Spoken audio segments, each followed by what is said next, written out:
Muy Recording bien, in progress. muy bien. Entonces, una vez más, bienvenido. Vamos a empezar con la sesión de introducción a StartNet y Cairo por Javier Montes. Voy a dejar de compartir mi pantalla para que lo puedas hacer tú. Chévere. Hola, este, gracias. Nada, mi nombre es Javier Montes. Eh, la presentación de hoy, bueno, buenos días al igual que Jan, y estoy del otro lado del mundo, entonces para mí ya son las 6 de la mañana. Así que nada, contento de poder compartir lo poco que tenga para compartir acá hoy. La sesión de hoy es una sesión introductoria. eh, Nada, de StarkNet es, eh, es bastante teórica, y bastante densa. En la sesión de Jan hubieron algunas preguntas, al menos una de las que recuerdo, acerca de qué es blockchain y todo esto. Yo sé que ya tienen documentación, ya han llevado han visto algunos videos acerca de blockchain. Eh, De todos modos, esta sesión inicial siempre para StartNet es, siempre se sientan las bases, así que voy a hacer un repaso. Luego viendo cómo esto desencadena en la solución que le vamos a mostrar, que es StartNet y Cairo. Permítanme levantar la presentación, un segundito.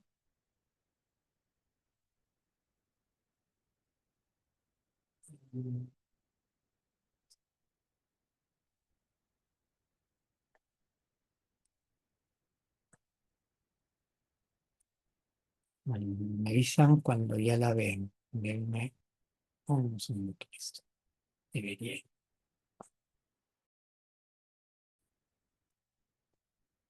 Deberían estar viendo mi pantalla. Aún está cargando. Listo, ya la podemos ver. Ya, buenísimo. Nada. Entiendo que esta es la diapositiva, una diapositiva que ya han visto. Eh, Somos parte de Quantum 3 Labs. Jan Alarcón, Javier Naday, ambos super capos, y yo, ¿no? Bueno, en esta ocasión. ¿Cuál es la agenda para lo que es StartNet? Como les decía, el día de hoy vamos a estar viendo lo que es Bitcoin, Ethereum y StarkNet y las L2. Luego, en la siguiente sesión, estas dos sesiones son bastante densas, la 1 y la 2. Lenguaje Cairo, Smart Contracts y, bueno, y Foundry, testing con Foundry. Y la siguiente sesión, la 3 sería Frontend con Scaffold, que es una especie de agrupador que engloba Next.js, Foundry y Hardhat bueno, Hardhat en el caso de Solidity, perdón. Eh, es, Next.js y Foundry para Starknet, ¿no? Entonces eso sería el front al final. Eh, ¿Qué más? Eh, Starknet tiene un bootcamp que se llama Basecamp. En las diapositivas, para los que estén interesados, eventualmente cada cierto tiempo se lanza el Basecamp. El último me parece que fue hace un par de meses en inglés. Ahí también se lleva a cabo también en español, así que si quieren unirse en las diapositivas que van a ser compartidas, está el Discord para que puedan estar atentos. Igual el canal y algunos otros recursos, ¿no? Y esta es como la ruta el journey de StarkNet para aprender y desarrollar. ¿Qué más? Bueno. Empecemos ahora sí con la introducción ya a Bitcoin y Ethereum. ¿Qué es o cómo empieza el Bitcoin? Algunos, bueno, muchos de ustedes recordarán que el 2008 sufrimos una crisis económica, básicamente por temas, por bancos, por los bancos, básicamente, sobre todo los de Estados Unidos y Europa, que se sobregiraron en préstamos. Bueno, dieron préstamos sobre préstamos y sobre préstamos y eso generó una burbuja que reventó en 2008. Eh, el Bitcoin prácticamente nace el primer bloque de Bitcoin se graba, en el primer bloque de Bitcoin se graba la siguiente frase, ¿no?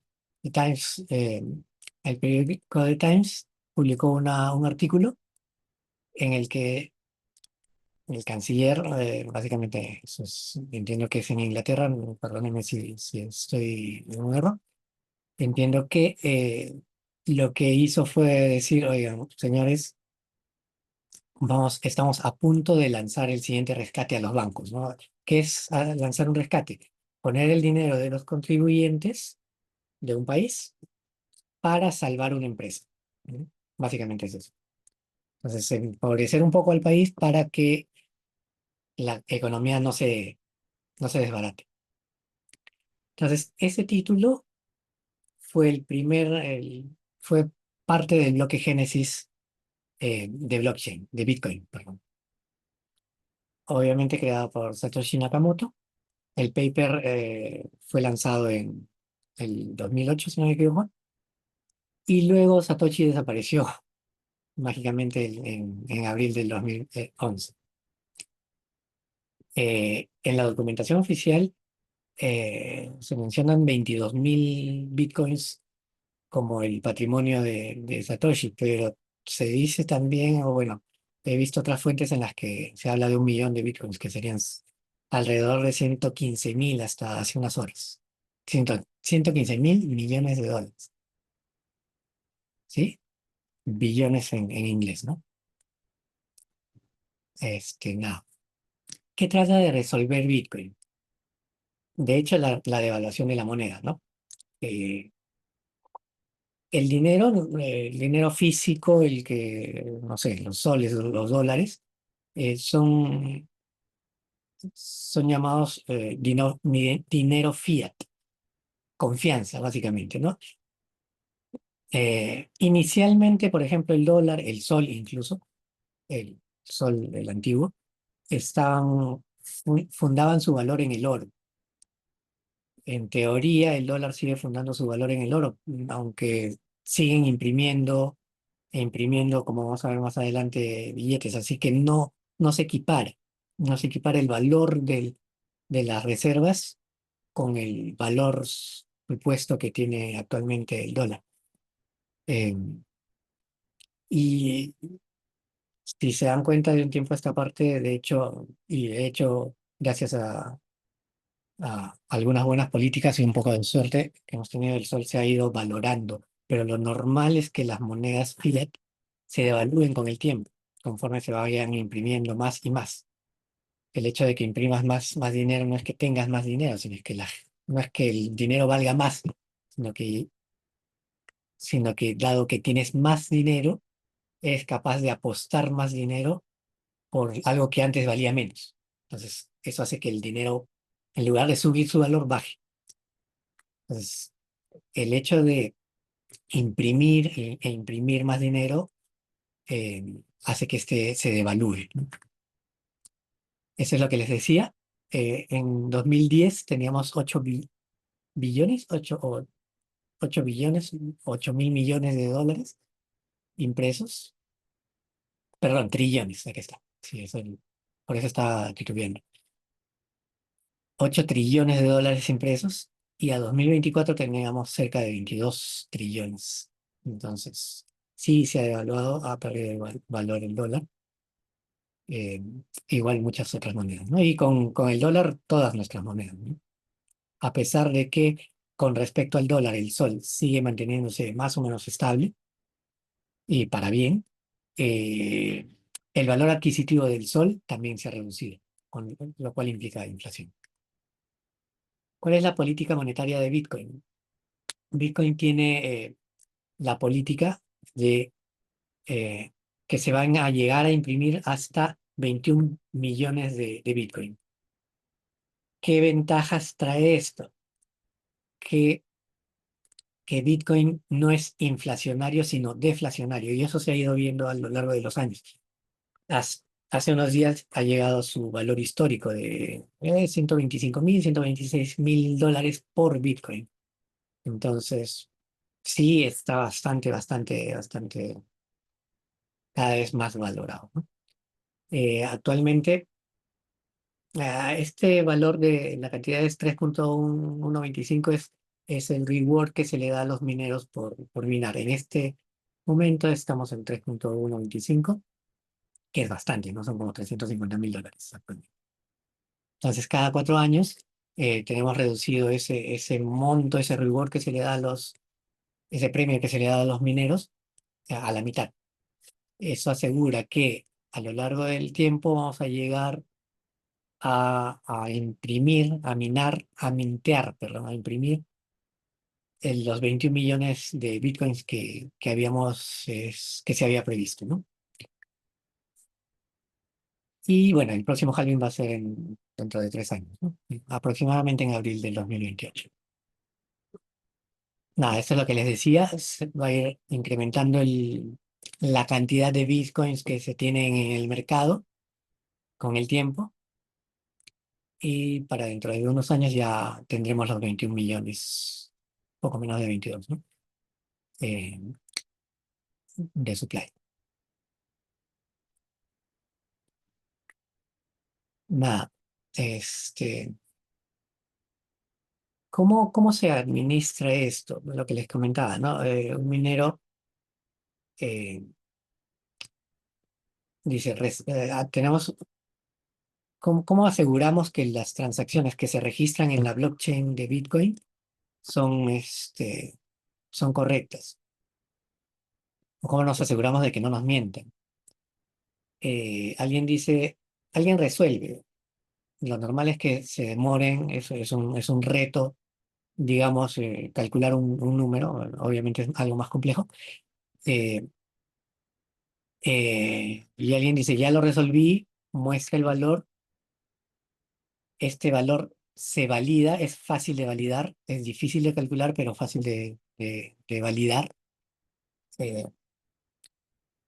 y una persona lo resuelve, se le mintea sus 3.125 bitcoins y pasan 10 minutos más, se genera el siguiente bloque eh, con una nueva solución, y alguien mágicamente en un minuto dice ya resolví el problema. Cuando se valida, decimos, oye, ¿sabes qué? No cuadra, los hashes no me cuadran, eh, me estás mintiendo, no te vamos a dar nada, lo que no se genera con la solución dada por esta persona se genera con aquel que haya sido el siguiente, que haya sido validado correctamente, ¿no? Más de lo mismo. Entonces, básicamente es esto, ¿no? ¿Qué es el proof of work? Lo que hablábamos hace un rato. Eh, mm, para mintear, para generar el siguiente bloque, se propone un reto, un cálculo. Digamos, algo así como estoy jugando, pensando en un número, oye, ¿es tanto? No, es tanto, no, es tanto, sí, toma tus bitcoins, ¿no? ¿Cómo era antes y cómo es ahora? Antes, básicamente, se hablaba de racks en Raspberry Pi. Raspberry Pi es una computadora bien básica. Entonces armaban sus torres de BlackBerry Pi y empezaban a minar. Corrían sus algoritmos y es un programa específico, eh, y minaban, ¿no? Claro, el Bitcoin no valía tanto. Conforme fue subiendo el valor, incluso hubieron países, si no me equivoco, El Salvador tiene sus data centers de minería, Entonces, sí es mucho más complicado, consume bastante energía. Creo que acá está. Consume alrededor del 0,55% de la energía global, como Argentina o, si no me equivoco, este es Suiza, sí, Suiza. Entonces, nada, ¿cómo guarda la información o cómo sabe Bitcoin que cuánto tenemos, ¿no? Básicamente Bitcoin fue creado para mantener un récord del dinero que tenemos, un dinero electrónico. Utiliza algo que se llama UTXO, que es lo que no has gastado, básicamente, ¿no?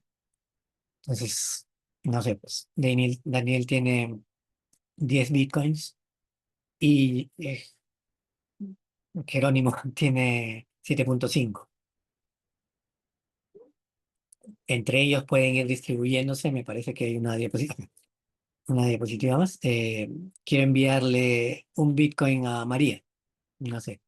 Entonces, aparte de que ya no tengo 10 sino 9, tengo que pagar un fee.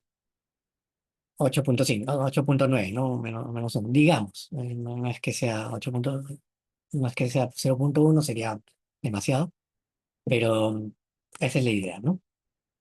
Entonces va guardando la base de datos UTXO, va guardando la información de cuánto nos queda de bitcoins.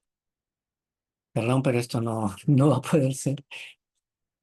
Eh, ¿Qué otra cosa, qué otra tecnología necesitamos? Blockchain es una combinación de tecnologías, no es que sea una única tecnología, ¿no? Eh, Tenemos el tema de curvas criptográficas eh, basadas en clave pública y clave privada. Básicamente, nuestra clave pública se basa en nuestra clave privada. Es fácil sacar o conseguir nuestra clave privada en base a nuestra clave, perdón, es fácil conseguir nuestra clave pública en base a nuestra clave privada, pero es casi imposible para las computadoras actuales eh, conocer nuestra clave privada en base a nuestra clave pública.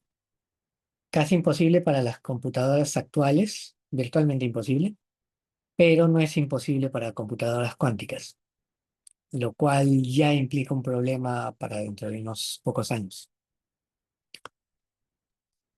Eh, Creo que esto lo podemos...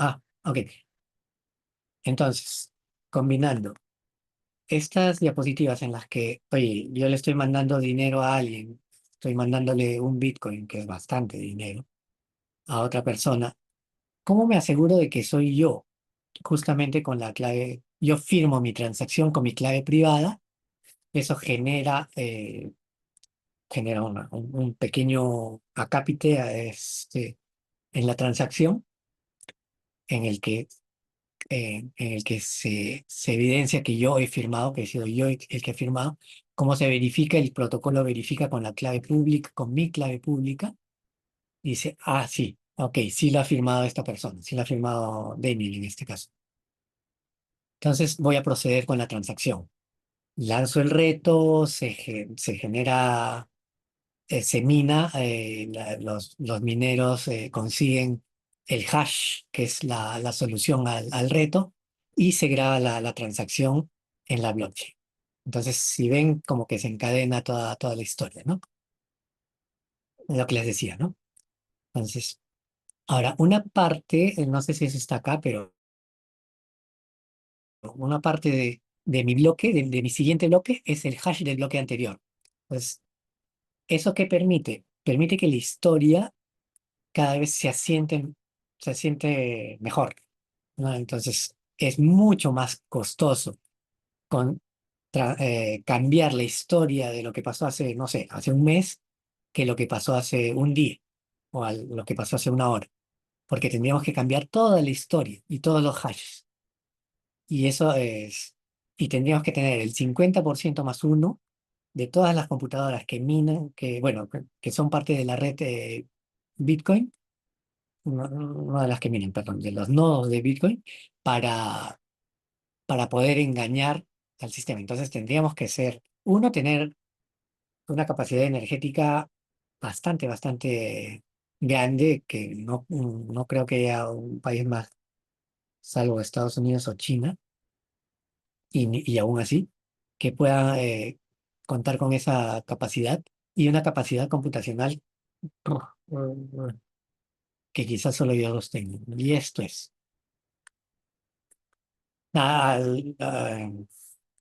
Los árboles de Merkel que Jan les mencionó hace un momento, en los que va viajando un pedacito el hash de la información hacia arriba y nos permiten identificar qué transacciones forman parte de nuestra blockchain en lugar de tener todo el bloque completo, ¿no? O todos los bloques. Eh, Creo que esto ya lo hemos visto. Nos hablaron del NOS. Nada, vamos ahora a Ethereum. Permítanme. Ya. Eh, ¿Quién es Vitalik Buterin? Bueno, la gente de TH Lima conoce, conoce este nombre mejor que nosotros. Es el fundador de Ethereum, el ideador de Ethereum. ¿Qué hacía él? Entiendo yo que, bueno, cofundó Bitcoin Magazine y se dio cuenta de que Bitcoin, si bien era muy bueno para guardar la información de cuánto dinero teníamos, carecía, y por diseño, carecía de la capacidad computacional para ejecutar operaciones. No era básicamente no era programable, ¿no? Eh,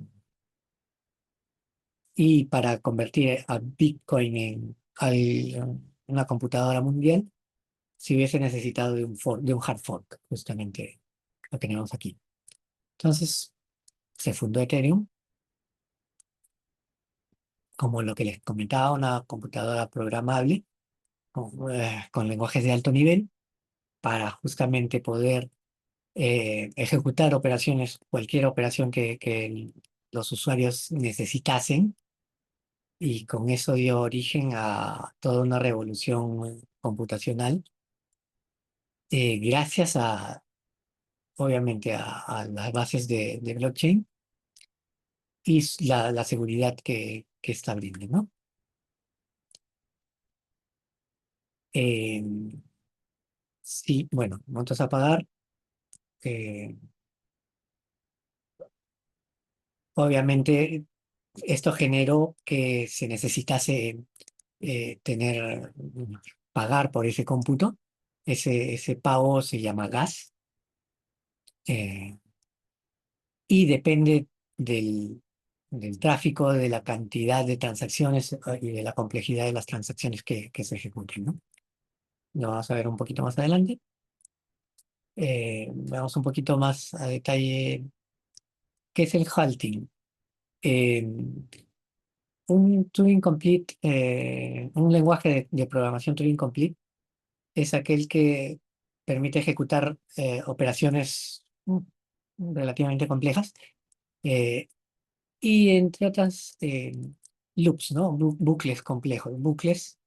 eh, y justamente el problema de halting es ese, que los que programan saben que tenemos el riesgo de ejecutar un bucle infinito, ¿no?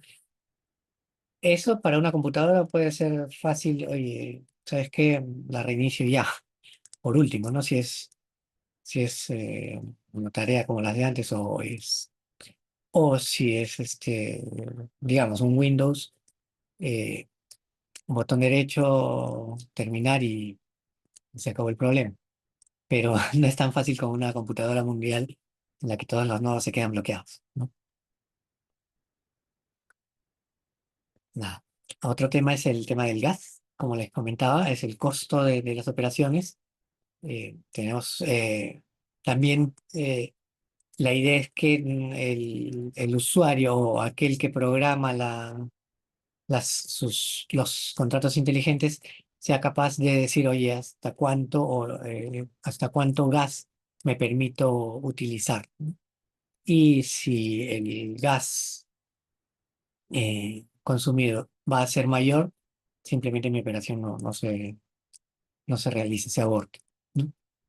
Esto ayuda a prevenir bucles infinitos, por ejemplo, o maliciosos, en los que nos generen ataques de denial of service, en los que queden estos bucles infinitos. ¿Por qué? Porque les sería muchísima, muy costoso en términos de gas, ¿no? Entonces, a diferencia de blockchain, Bitcoin desde el año pasado, perdón, Ethereum desde el año pasado, que fue el nombre de la actualización, eh, desde el año pasado trabaja con Proof of Stake, que es el mecanismo de consenso eh, por el cual la blockchain de Ethereum eh, valida las operaciones, ¿no?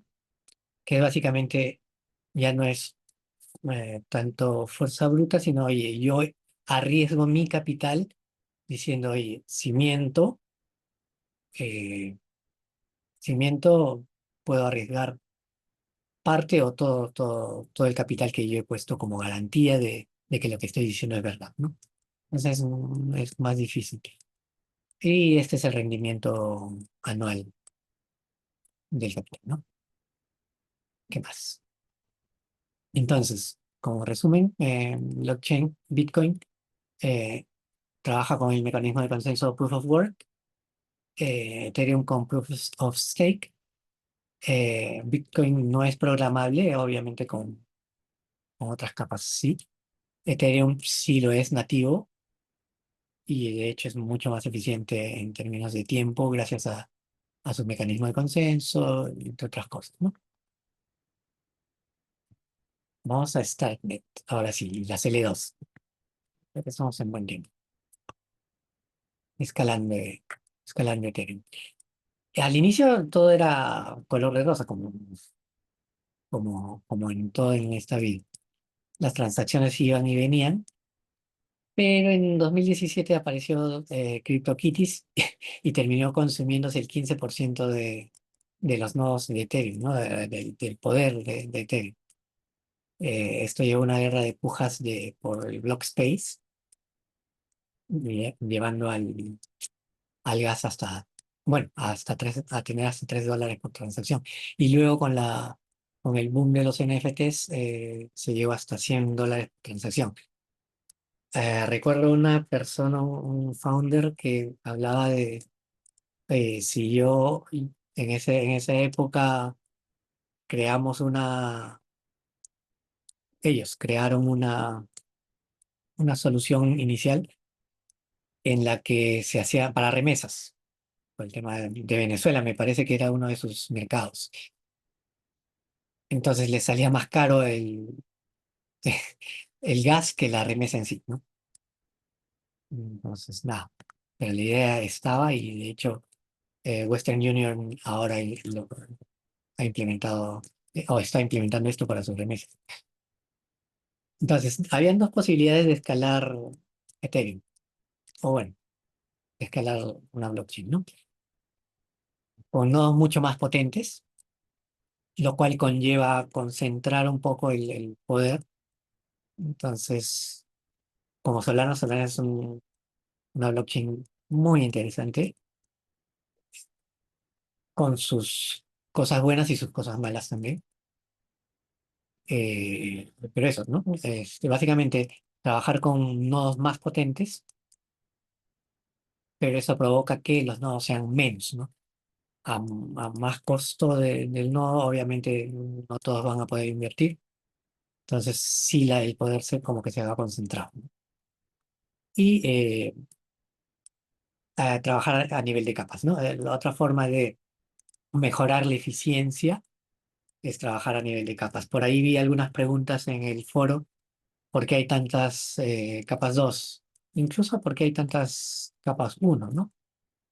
Como en todo en el mundo, si algo es bueno, o algo es prometedor, como lo es blockchain, eh, y ya está generando bastantes ganancias en el mundo. Sobre todo está muy avanzado en Asia, Europa, Estados Unidos.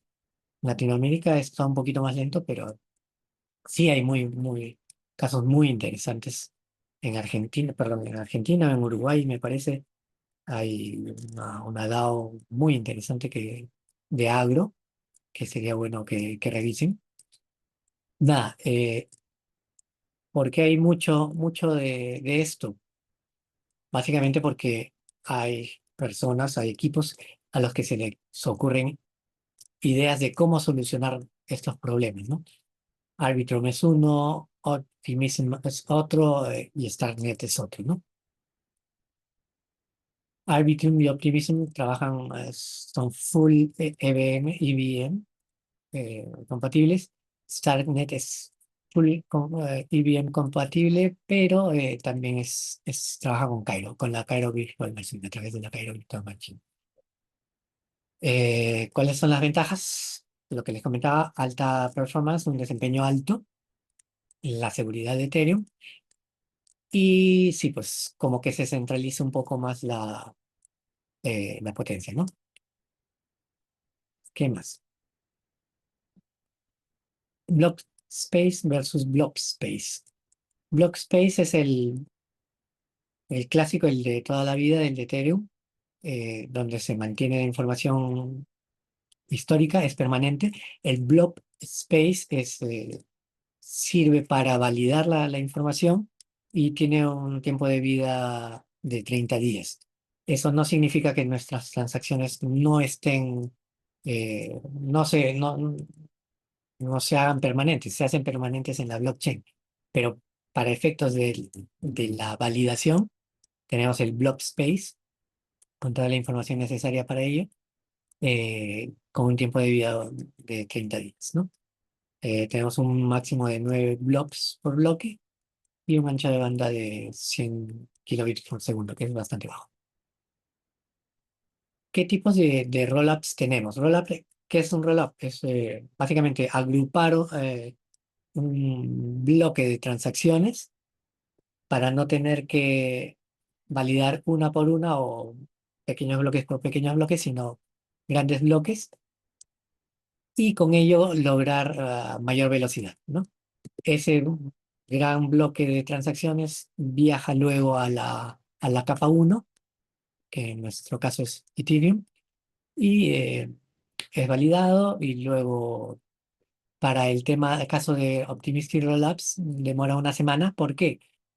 Porque se le da chance a los validadores, perdón, se le da chance a los validadores de decir, oye, ¿sabes qué? Esta prueba no es correcta, está mal, es maliciosa, ¿no? Entonces, básicamente por eso. En el caso de CK Rollups, tenemos un Validity Proof, que es más simple, más pequeño. Es una prueba pequeñita. Evidentemente, el conseguir esa prueba sí es, requiere una capacidad de cómputo pesada, que es lo que les mencionábamos aquí, en los contras. Y, pero el validarla nuevamente es bastante sencillo. Justamente cuando estuvimos haciendo algunas pruebas, sí, la capacidad computacional para generar la prueba exigía bastante a nuestros procesadores, pero el validarlo sí era bastante ligero, ¿no? Bueno, más de lo que ya les había comentado, el block space y el blob space, ¿no? En nuestro caso, para Optimistic Rollups, eh, que es el caso de Optimism, el blob space es más detallado, es más extenso, y como en CK Rollups, caso de StarkNet, es, es pequeño es la prueba, eh, es bien acotado, ¿no? Parece que alguien ha rayado. Si pueden borrarlo, yo no sé cómo borrarlo. Listo, gracias. Nada, vamos a computación verificable. ¿Qué ocurre? Eh, lo que les decía, ¿no? Digamos que tenemos un algoritmo que hemos creado, un super algoritmo que va a solucionar un problema, pero este algoritmo es demasiado pesado para las computadoras que tenemos. No sé, estamos en el Perú y necesitamos en nuestro país, digamos, eh, ¿qué competencia tenemos? Chile, en caso del pisco. No, bueno, no es competencia, pero digamos. Perdón, amigos chilenos, si es que hay. Nada, creamos un algoritmo, un super algoritmo y, digamos, o Estados Unidos y China. Y China tiene esta supercomputadora. Eh, ¿Qué sucede? ¿Qué pasa si yo le doy mi algoritmo a China o ejecuto mi algoritmo en la computadora china, así sin más? ¿Cómo podemos saber que uno, ellos no nos están espiando? Bueno, a ver, por ese lado sí, no van a estar espiando, ¿no? Pero dos, ¿cómo sabemos que no alteraron los resultados de nuestro algoritmo? La respuesta en corto es que no sabemos, pues, ¿no? No sabemos. Si lo ejecutamos sin más, no tenemos cómo saber. En cambio, si, si ejecutamos nuestro algoritmo en esa computadora, pero además esa computadora nos da una un pequeño hash, una prueba de que nosotros podemos validar con cualquier computadora nuestra, que es que esa prueba está demostrando que el resultado que nos dio no ha sido alterado. Entonces, allí ya podemos confiar en el resultado sin estar, sin ellos necesitar revelarnos la información gracias a la cual consiguieron esa prueba y nosotros sin tener que intercambiar información de confianza, ¿no? Básicamente por eso le llamamos trustless, sin confianza, ¿no? Características de Cairo. Perdónenme. Lo que les decía permite confrontación verificable. Entonces, ¿en qué ayuda eso? Bueno, corre sobre Cairo Virtual Machine, CVM. ¿Por qué es tan eficiente? Uno, porque está hecho en Rust, eh, un modelo de ownership similar al de Ethereum. Fuertemente tipado, que es una característica de Rust. Perdón, está inspirado en Rust, no está hecho en Rust. Cairo es un lenguaje de programación creado específicamente para, para StarNet, por StarNet, eh, bastante similar a Rust en cuanto a sintaxis y en cuanto a eficiencia, ¿no? Fuertemente tipado, con traits y macros, que vamos a ver esto en las siguientes clases. Eh, ¿Qué más? No necesitas conocer de CK. CK de verdad es bastante complejo y es todo un mundo. Eh, la ventaja de StarNet de sus rollups es que no necesitamos conocer de ello. StarNet lo hace por nosotros. Nada, ¿qué más?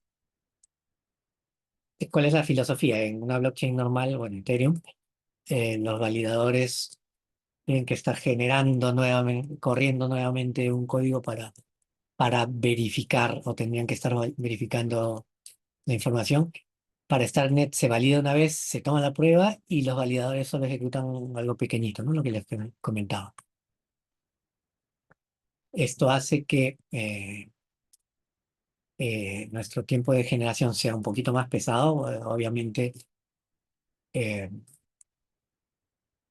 en realidad trabajamos con snarks y tiempo de generación un poco mayor, obviamente requiere mayor capacidad de cómputo, pero no necesita un trusted setup, no necesita que intercambiemos eh, información sensible, con lo cual nadie se va a quedar con esta información y nadie va a poder fake, falsear la información generada.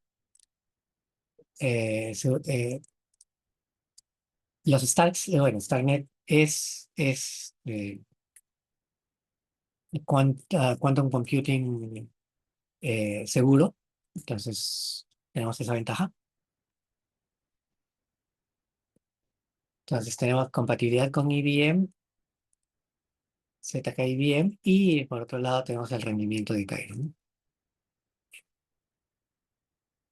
Entonces, no, tenemos esa doble ventaja en el caso de Cairo. Hasta hace unos meses se hablaba de que Starknet trabajaba hasta 5 horas. Dentro de poco vamos a llegar hasta el medio segundo, ¿no? Esto, permítanme ver mis apuntes. Eh, Nada, esta es una preconfirmación, pero veamos que estamos pasando de una semana en los Optimistic Rollups a 5 horas aproximadamente actualmente, y dentro de muy poco, ya unos meses, a medio segundo, ¿no? Entonces, cada vez se acelera más la velocidad de Starlink versus los 6 minutos de TV. Obviamente, estas 5 horas son muchísimo más transacciones que las que tenemos en Ethereum, ¿no? Por eso. Y validar. Nada, casi 1000 transacciones por segundo en Mainnet actualmente. Ya acá tenemos los links para quienes quieran verlo. ¿Qué más? El costo por transacción es muy, muy barato. Hablamos de ni siquiera centavos de dólar en los picos. Entonces, igual, acá tienen donde verificarlo. Eh, Se habla de 1,5 trillones en transacciones ya en Mainnet, en transacciones, perdón. Eh, entonces, en resumen, ¿por qué Starknet? ¿Por qué Starknet? Eh, Porque es tecnología optimizada para CK, gas mucho menor. Ya no es que esto sea el futuro, es el presente, y eh, ya hay soluciones. Starknet, tenemos 4 años. Eh, Nada, eso, hubo operaciones de usuario mm, más eficientes, DeFi más eficiente. En una, creo que fue en un curso que llevamos hace un tiempo, cuando se trabajaba en Ethereum con Solidity, sí se tuvo esto de muchas validaciones, ¿no? Ida y vuelta. Oye, ¿apruebas esta transacción? Sí. ¿Apruebas esta otra transacción? Sí. ¿Apruebas esta otra transacción? Sí. Entonces, uno de los comentarios de uno de los compañeros fue, ¿sabes qué? Ya me quedé pobre antes de empezar a usar realmente esta app, ¿no? Eh, es esa sensación, más que el hecho de que te quedes pobre o no, sino el hecho de la experiencia de usuario. Sí, sí es bastante incómodo estar aprobando y aprobando y aprobando, validando mi wallet a cada rato, ¿no? Con mi wallet. Y más si tienes doble factor de autenticación con tu wallet fría, no sé. Para aquellos que no conocían, podemos trabajar en paralelo con una wallet fría y una wallet de software, que es mucho más seguro y sí, es útil. Eh, Nada. De eso se trata este tema de user operations, en general. Podemos agrupar operaciones en una sola con StarkNet, y con Account Abstraction. Eh, y ese bloque de operaciones que antes aprobábamos una por una, las aprobamos de una sola vez y va y viene, y es mucho más transparente para el usuario.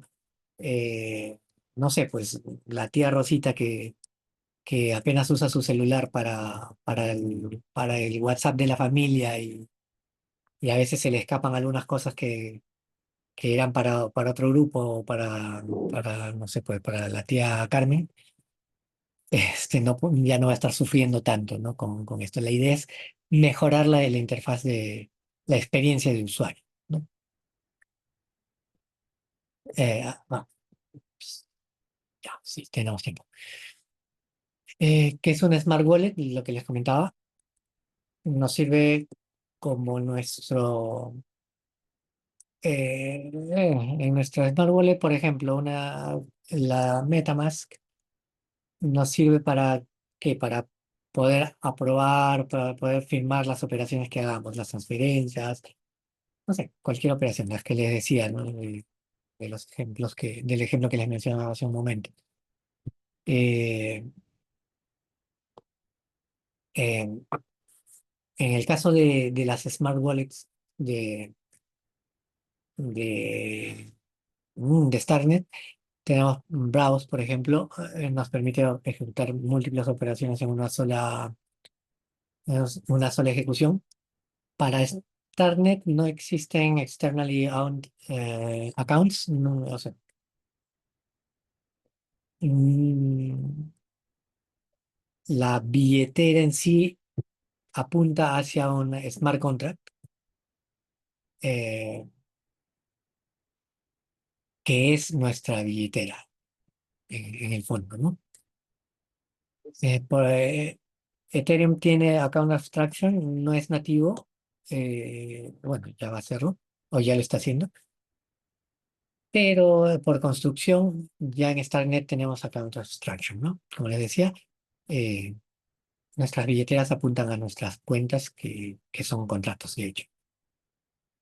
Estas son algunas de las billeteras. Yo uso más Bravos, Ready, que fue Argent, y Xreverse, Kepler. Xverse, perdón, y Kepler.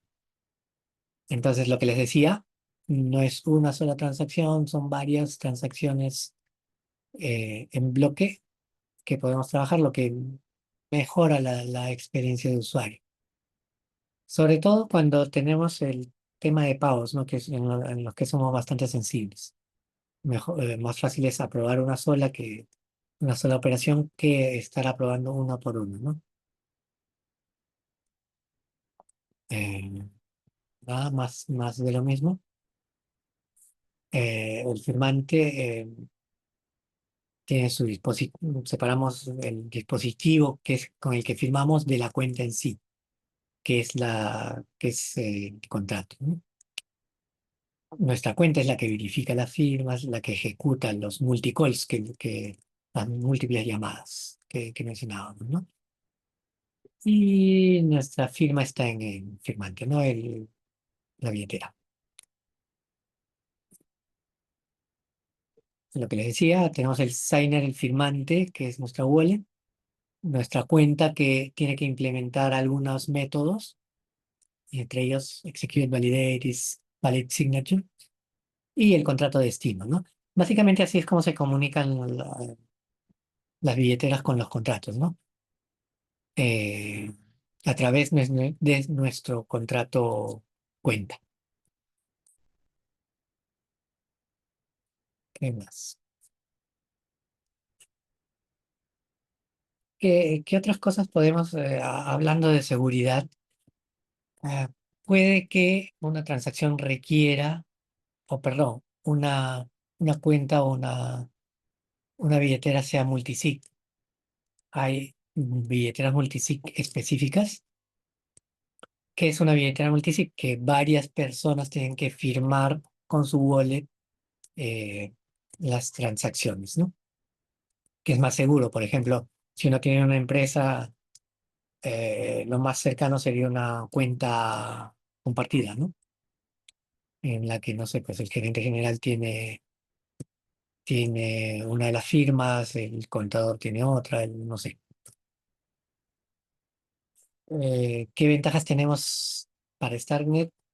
Todas estas, la recuperación social no es, ya nuevamente la tía Rosita no necesita estar recuperando o recordando 12 palabras, bueno, ya no sé cuántas palabras son ahora en MetaMask. Creo que ahora también ya lo están haciendo con redes sociales. me parece. Eh, Nosotros tenemos redes sociales, podemos firmar con nuestro Face ID, entonces nada, es mucho más amigable para el usuario. El problema de Web3 es que justamente eso, ¿no? Yendo al tema de negocio, ¿qué impediría la adopción de Web3? Es una pregunta que le hice a un CEO de una startup, de una startup británica, que también fue mi profesor. Eh, Sin dudarlo, me dijo la experiencia de usuario, ¿no? Si es muy difícil de adoptar, muy poca gente lo va a hacer. Una profesora de la maestría nos mencionó de un caso aquí en el Perú, en el que solucionaron algo, bueno, fue una solución básica, en la que los ganaderos, me parece que era, tenían su clave pública, perdón, la dirección de su wallet en como un QR. Lo tenían como cuando tenemos estas solapas, no sé cómo llamarlas, de, de los eventos de Starnet, de Ethereum Lima, no sé, la tenían colgado. Entonces, para hacer transacciones, les escaneaban eso con el celular, que, bueno, si tienen la clave pública no hay problema, pero se les pierde y ya no, pues. Entonces, nada, es un tema de interfaz de usuario, de experiencia de usuario que debemos ir facilitando cada vez más, ¿no? Eh, Nada, ¿qué tecnologías aprovechamos ahora? Es, no sé, los gigantes, Apple, Google, Samsung, no sé por qué odian tanto a Microsoft, pero también está metido en esto. ARM, eh, están trabajando en un doble esquema, ¿no? Un sistema compartido en el que, claro, hay cosas que sí son, que sí se viajan a través de la red, digamos, y son más fáciles de acceder. Y hay otras partes que se llaman el Secure Enclave, enclave también en español, que es una parte mucho más segura a la que solo se accede nuevamente con el Face ID, no sé, con la huella digital. eh, y es hardware específico para que genera números aleatorios, bueno, pseudo aleatorios. No sé, es lo que les comentaba, ¿no? El Touch ID, Face ID, Sketch. Nada, no, que nos permite una Smart Wallet, mejorar la experiencia de usuario y sobre todo en StarkNet, los multicalls que les mencionaba, account abstraction nativo, desacopla el firmante de la wallet, eh, nada, permite transacciones, firmas con diferentes ISIS, perdón, smart contracts, con, con una interfaz más específica y no tenemos wallets externas, ¿no? Que no sean cuentas, ¿no? Esto lo vamos a saltar, perdónenme, pero tenemos bastantes. Quizá, yo creo que les voy a hacer un video de esto para compartírselos, cómo crear su wallet de Bravos. Si necesitamos una wallet específica para StarkNet, por lo mismo que es que trabaja con la Cairo Virtual Machine y todo esto, eh, es bastante sencillo, bastante amigable, así que se los voy a mostrar. Se los voy a mostrar en un video aparte, ¿no? Ah, ¿qué es lo bonito de StarkNet? Que va a ser la primera L2 que se va a convertir en un rollup, en CK Rollup, además de lo seguro que es esto, y de la cantidad del volumen de información que va a manejar, también va a cubrir no solo Ethereum, sino Bitcoin.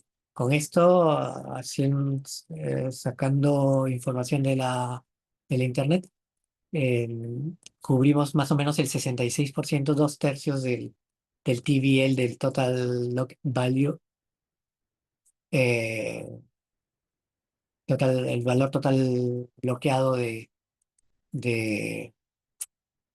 en criptos, ¿no?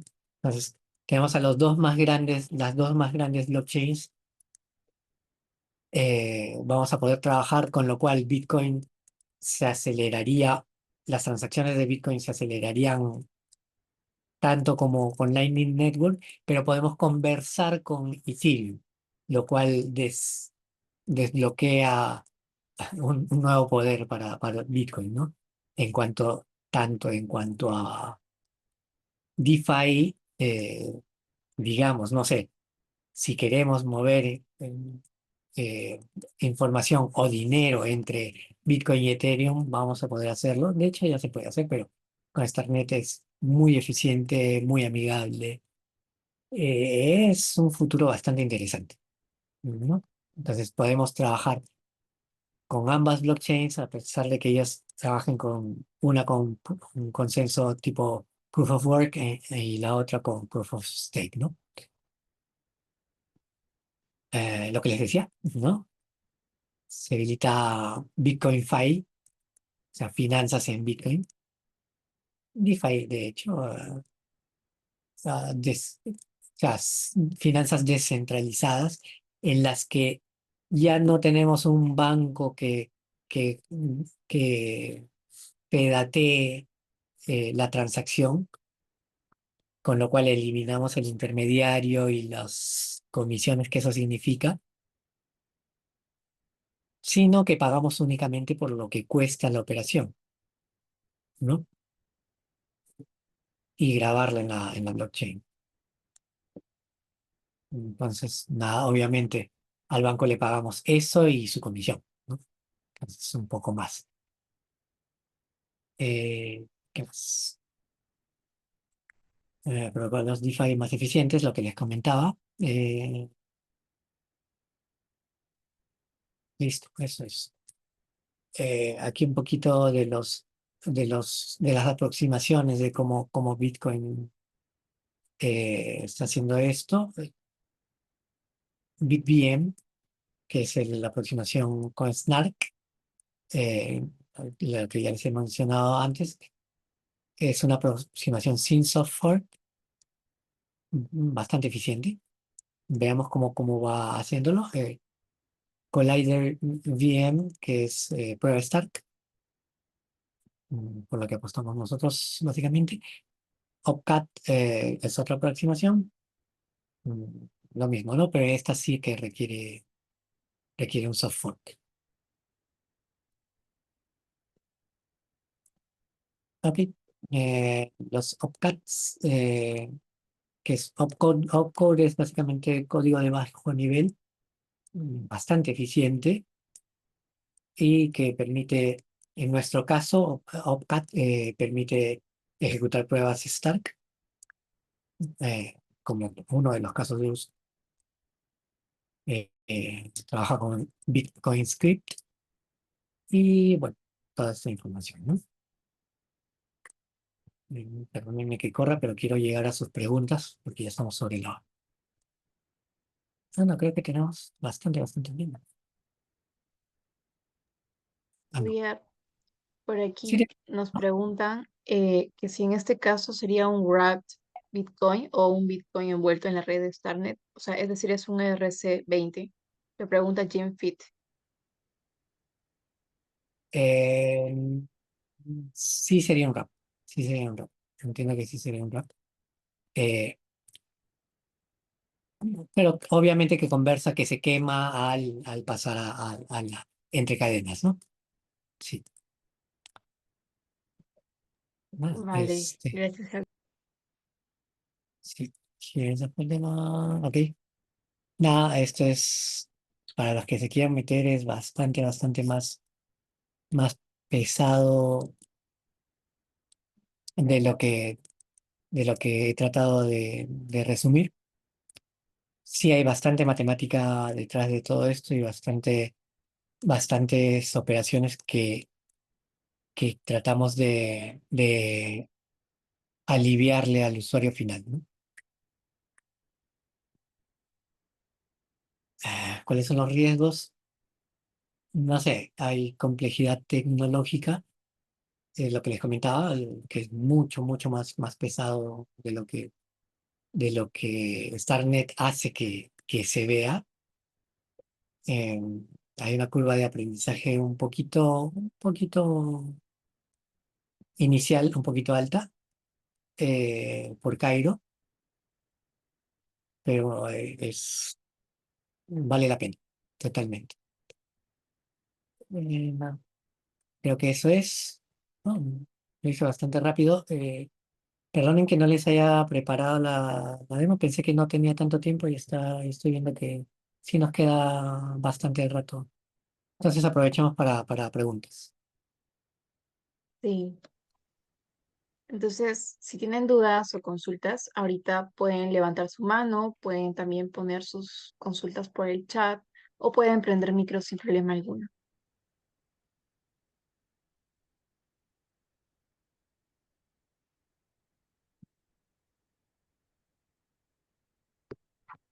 Mm, Javier, hola, hola. Hola, Hola, Javier. hola. Hola, te Gr- escuchamos. Gracias por la presentación. Tengo una consulta. Ahí comentaste de que la tecnología, los Stark tienen resistencia a ataques cuánticos. ¿A qué se debe eso? Perdón. ¿Qué ocurre? Eh, o sea, si me meto a toda la matemática que hay, permíteme regresar. No, no la encuentro. Ya, si no, ¿qué es CK? CK, la matemática que hay detrás de CK para decir, oye, el ejemplo que suelo dar es, tú tienes que, tú tienes que sacar tu brevete, ¿no? Y tu brevete tiene requisitos. Por ejemplo, no sé si no recuerdo si en el Perú era que seas mayor de edad o mayor de 16 años. Eh, si una persona por algún motivo no quiere revelar su edad, entre otros requisitos, eh, o para un trabajo, no sé, hay motivos específicos cuando alguien tiene alguna enfermedad o ha tenido alguna enfermedad que ya no la tiene, pero ha tenido alguna enfermedad que es vergonzosa, entre comillas, eh, no está obligada, por ley no está obligada a decírselo a la empresa, ¿no? A la empresa para la que va a trabajar. Obviamente hay temas éticos en los que, o sea, si la enfermedad la tuvo, ya no la tiene y no va a contagiar, perfecto. Si la tiene y es contagiosa, obviamente sí está obligado a, a revelar. Pero, por ejemplo, para un trabajo, eh, dar esa información no es obligatorio, pero sí es requisito decir, oye, sí la tuve, por ejemplo, ¿no? O en tu historial clínico la tienes, check, la tuve, entre otras cosas. Oye, tienes deudas en el banco para trabajar en un banco o en un instituto, en un seguro. Yo trabajaba en RIMAC, en Interbank. Para RIMAC me parece que me preguntaban si tenía deudas. No recuerdo si para Interbank. Supongo que sí. Otro check, ¿no? O sea, ¿tengo deudas o no tengo deudas? O sea, estoy en mora, mejor dicho, ¿no? Yo puedo, las matemáticas de CK son tales que yo no necesito revelar todos esos checks para decir cumplo con los requisitos. No necesito tampoco tener un intermediario. Entonces, ¿cómo hacemos eso? Con matemáticas. Un mecanismo es distribuye esa información entre distintas personas, mm, partes de esa información, y calculan una partecita. Cada uno calcula una partecita. Entonces, la suma de esa información me da un resultado, que es, al fin y al cabo, un 0 o un 1, ¿no? Cumplo o no cumplo. Pero detrás de eso está toda la matemática que te comentaba, eh, que dado que tú no puedes adivinar el resto de la información, y ese es uno de los mecanismos, tú no puedes adivinar el resto de la información que yo le mandé a Pepito para que haga el cálculo. Eso implica que por más que tú tengas una computadora cuántica que tenga la información, uno de los pedazos de la información eh, mía, eso no significa que tú sepas el resultado final, ¿no? Y eso no significa que tú puedas, a partir del resultado final, obtener toda la información inicial. No sé si quedó claro. Y como te digo, ese es uno de los mecanismos que recuerdo, ¿no? Bueno, sí. Muchas gracias por tu pregunta, Eduardo. Eh, Raquel, dame un momento. Voy a leer dos preguntas que estaban en el chat antes y luego paso contigo, ¿va? Por aquí, Fiorella comenta, al implementar estos métodos UX, ¿no se pone en riesgo la seguridad? Es algo que pregunta Fiorella. Javier. A ver, en el caso de los multicalls, no, porque igual es lo mismo, se asegura de que eres tú quien ha hecho las llamadas, pero obviamente como el contrato es, como la cuenta es un contrato, está programada de manera tal que, oye, ya lo firmó, ejecuto todas las operaciones y continúo. El problema con, eh, con las operaciones antiguas, y con las wallets antiguas, era que, por ejemplo, tú tenías, oye, yo necesito primero aprobar que el proveedor tal me pueda cobrar, me pueda cobrar una transacción. Eso es primero. Y luego yo necesito aprobar que me la cobre, digamos, por decir algo. Entonces, esos como que sin sentidos, o perdón, no sin sentido, sino es parte de la evolución. Eso es algo que necesitamos evitar. Entonces, todo lo que podamos hacer más fácil, sin obviamente arriesgar la seguridad de la transacción, bienvenido. Obviamente sí hay momentos en los que tenemos que pensar en diseño antes que, obviamente, en diseño de seguridad antes que en la experiencia de usuario. Y por eso se ha demorado tanto en llegar hasta este punto, ¿no? Varios años, ¿no? Definitivamente ha tomado su tiempo, pero ha mejorado bastante el tema del UX.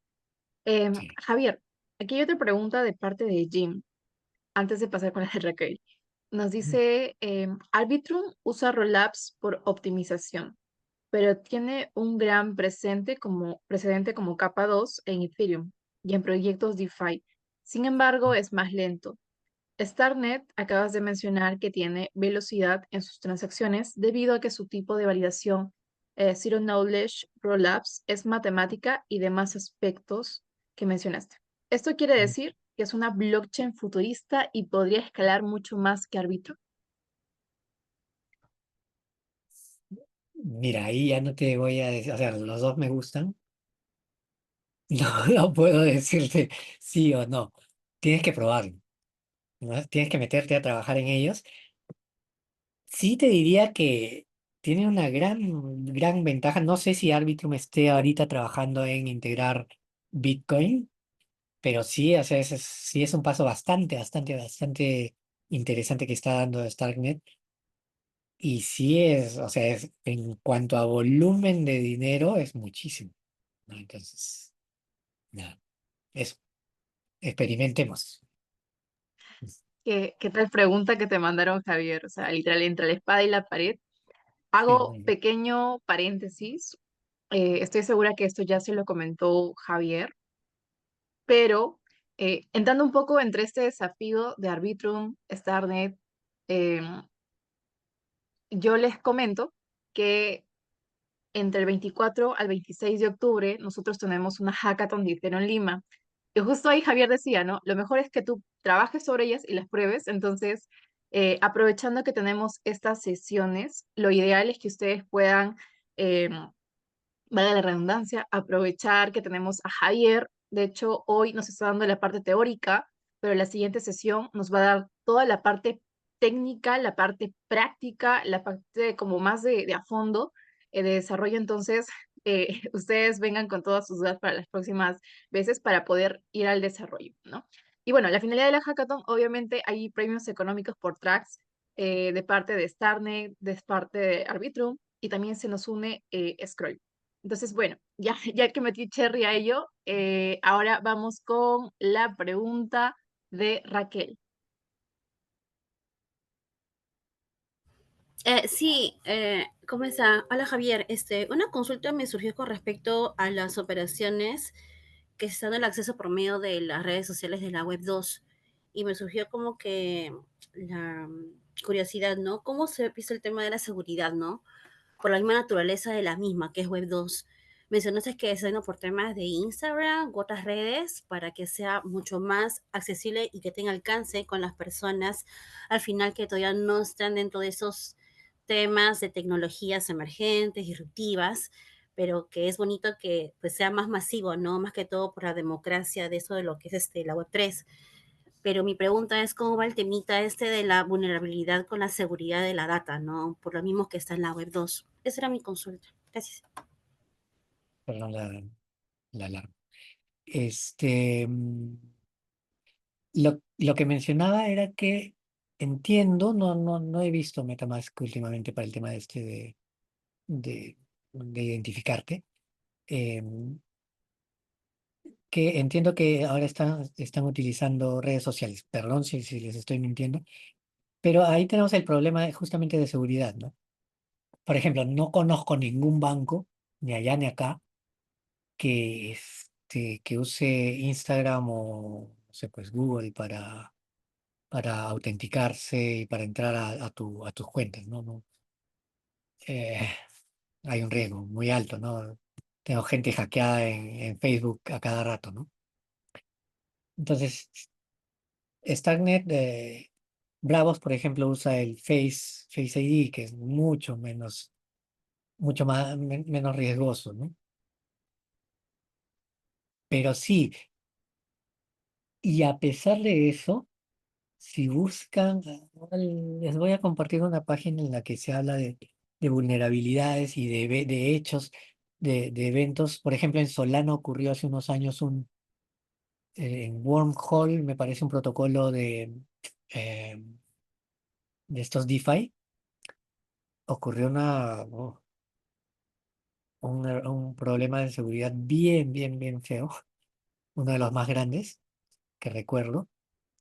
Y el año pasado o este año ha ocurrido otro también con Wormhole.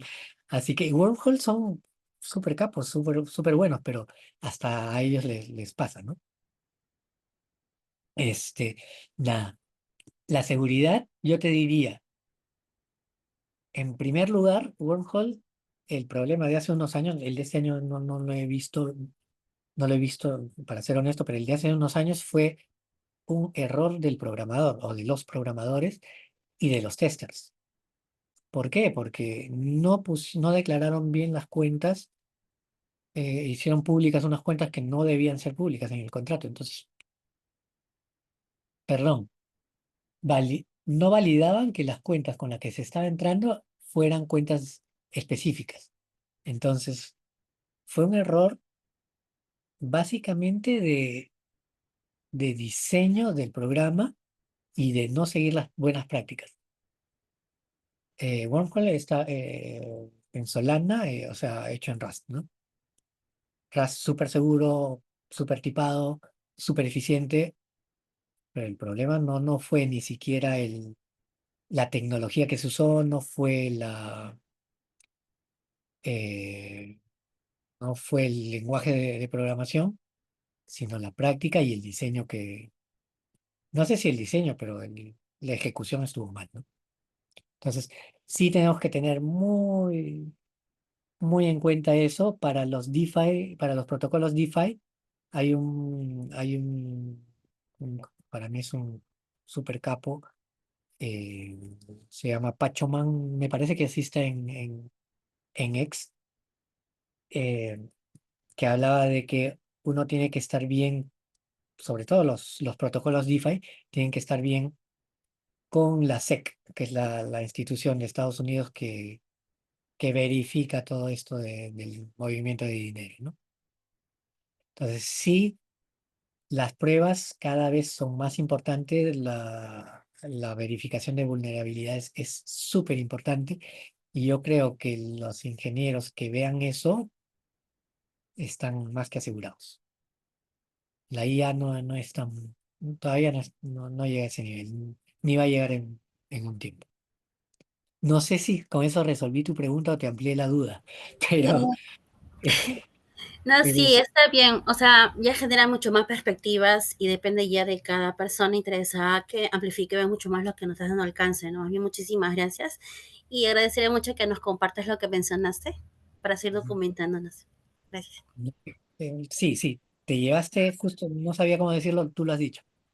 Entonces depende de nosotros, básicamente. Sí. Sí, los protocolos, perdón, los lenguajes, los blockchains nos van a dar todas las herramientas que necesitemos. Lo que nosotros no debemos escatimar es en seguridad. No, gracias, más bien, Raquel. Buenísimo. Ah, gracias también a ustedes, también. Gracias, Javier. Gracias por las preguntas a todos ustedes. Consulta, ¿hay alguno más que tenga dudas o consultas? Am, ok, esa pregunta, Leandro, perdónanos, como lo dijimos al inicio del bootcamp, eh, Ethereum Lima no tiene ningún interés en poder recomendarte acerca de opciones de financiarte o comprar o vender criptomonedas. Entonces, por Ya. ahí, por ahora vamos a dejar ese tema ahí. Si existe algún otro tipo de pregunta, pues acá nosotros felices de responder y aprovechar que tenemos a Javier, que es un capo por aquí. Ahora, ay, perdóname, ahora que hablas de comprar y vender, un ejemplo que les quería poner es, por ejemplo, es bien fácil transferir dinero de un país a otro. No les voy a decir quién, por qué medios, pero es bien fácil y bueno, más o menos seguro tienen que tener cuidado siempre con tu wallet,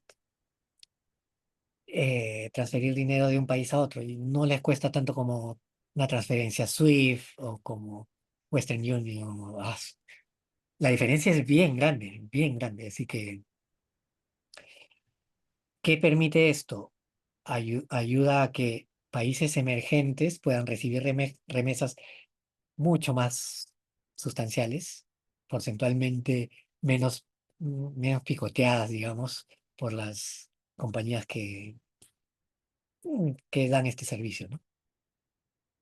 Sí, de hecho ahí Javier, acotando lo que mencionabas, es que muchas de estas wallets inteligentes te permiten que tú directamente de una tarjeta de crédito puedas transformar el dinero local, ya sean, por ejemplo, Perú soles o pesos o, bueno, sea cual sea la moneda de tu país, lo conviertas a USDC o USDT, o sea, compres directamente y que lo puedas enviar bajo una red, ¿no? Hay redes que son más baratas que otras. Y yo de primera mano lo que sí les puedo como contar, acotando al tema que hoy vimos de las smart wallets, es que, por ejemplo, si a mí me pagan en cripto o si tengo soles, y no sé, el año pasado para DevCon, viajé a Tailandia y luego estuve por España y luego estuve por París y lo demás, o sea, en todos lados estaba asegurada la cripto en al menos una de estas smart wallets que yo usaba y podía cambiarla automáticamente y cuando iba al cajero, que muchos se sustentan en tarjetas como Visa o Mastercard, lo hace mucho más seguro y puedes estar en cualquier parte del mundo sin cargar necesariamente dinero físico, ¿no? Entonces, y todo esto, bueno, gracias a las criptos y como dices tú, Javier, o sea, si yo hubiera tenido dólares como tal, como todos los conocemos aquí, probablemente el tipo de cambio dentro de un país para sacarlo de Mastercard o Visa me hubiera salido muy caro.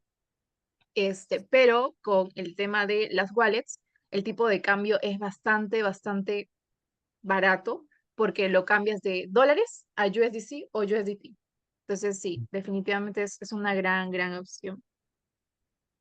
Mm, Jim, por acá nos dice, ahora es muy fácil, sobre todo con exchanges que usan P2P y ahora con la regulación ISO 222, donde Swift cambia a este estándar mucho más.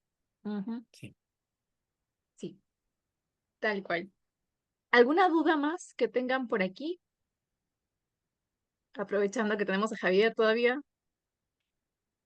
Por favor, el ¿Todo claro? recurso que había mencionado Javier, por favor.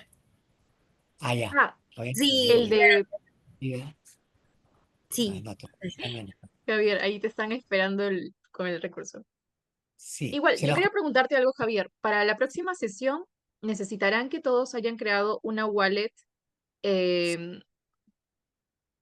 A ver, mencionaste una, Bravo. o sea, yo les sugeriría a Bravos, les voy a tratar de conseguir cómo crear otras wallets y les voy a hacer una de Bravos, ¿no? Un videíto. Vale. Bueno, Eh, entonces eh, ahí lo compartes. Igual para todos, comentarles que el canal oficial por donde estamos llevando el bootcamp, donde ustedes pueden hacer sus preguntas, donde pueden encontrar los recursos, incluso también van a estar, bueno, están colgados los videos de estas grabaciones, es a través del Discord, ¿no? Aquí lo estoy compartiendo por el chat. Y bueno, ya para cerrar esta sesión, agradecer a Javier Montes por el día de hoy habernos acompañado con una explicación bastante interesante de conceptos básicos de Bitcoin, Ethereum y también el ecosistema de Starknet, además de las layers 2. Entonces, eso es lo que teníamos preparado para el día de hoy. Gracias a todos por haberse unido a esta tercera sesión del segundo día del bootcamp. Recuerden que nos faltan 2 fechas más. Una de ellas es la próxima semana, el día 18, donde empezaremos hablando de Stylus, Smart Contracts y Testing por el lado de árbitro. Vamos a hablar luego el tema de UX, cómo crear em, procesos intuitivos en aplicaciones o plataformas dentro del ecosistema Web3. Y luego terminaremos con, de parte de Starnet, hablando sobre Cairo Smart Contracts y testing, además de Deep Dive en Cairo Smart Contracts, también van a deployar. Entonces, la verdad es que la sesión que viene la próxima semana es más cómo perfilar el lado de UX y también el otro lado más técnico de desarrollo. Entonces, vengamos preparados porque va a ser eh, un día muy, muy, muy interesante y bastante técnico.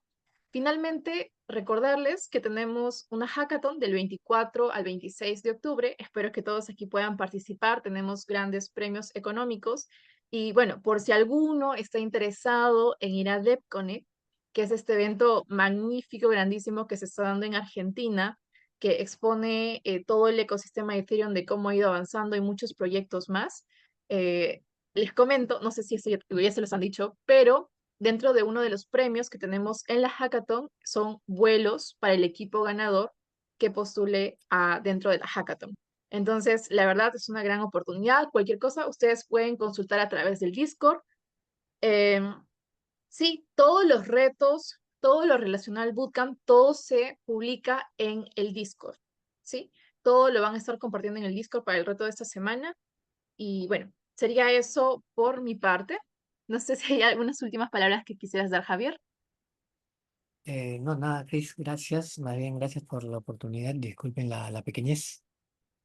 Este, algo más. Ah, bueno, para apoyarte con el tema de la hackathon, chicos, de verdad aprovechen porque una forma de avanzar y si se quieren meter en esto, que todavía tiene para rato para seguir creciendo, yo les diría, métanse, como les decía, en Asia, en Europa, en Estados Unidos, incluso en África.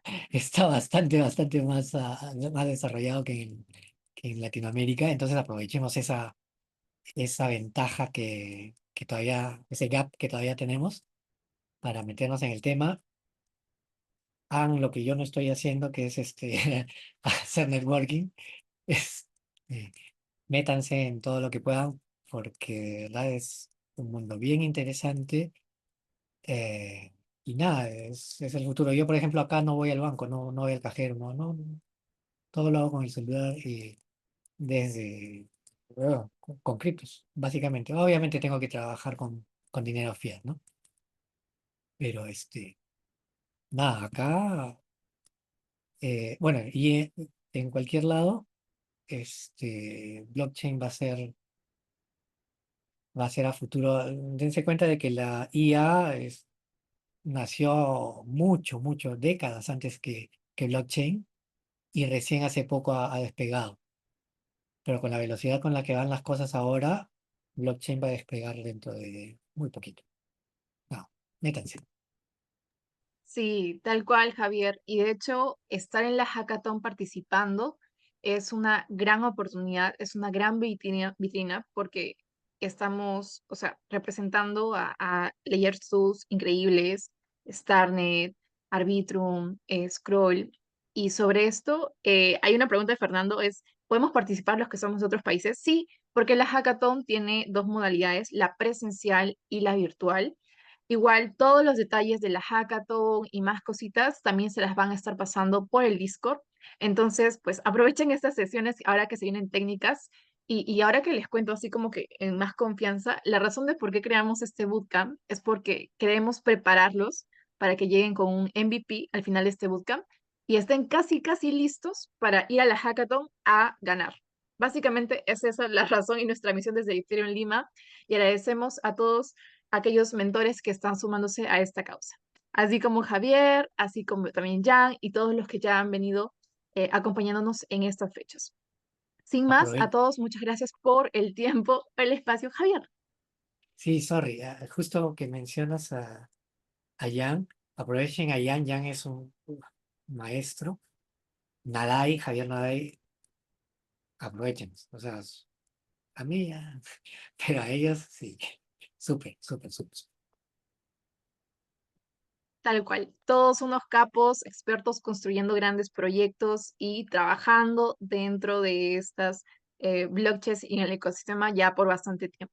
Entonces, sin más, nos vemos, tengan buen fin de y no se olviden, el reto lo vamos a publicar en el Discord y si se perdieron alguna de las sesiones de la mañana, no se preocupen que también lo vamos a estar publicando en YouTube. Sin más, nos estamos viendo, gracias a todos, hasta luego. Gracias.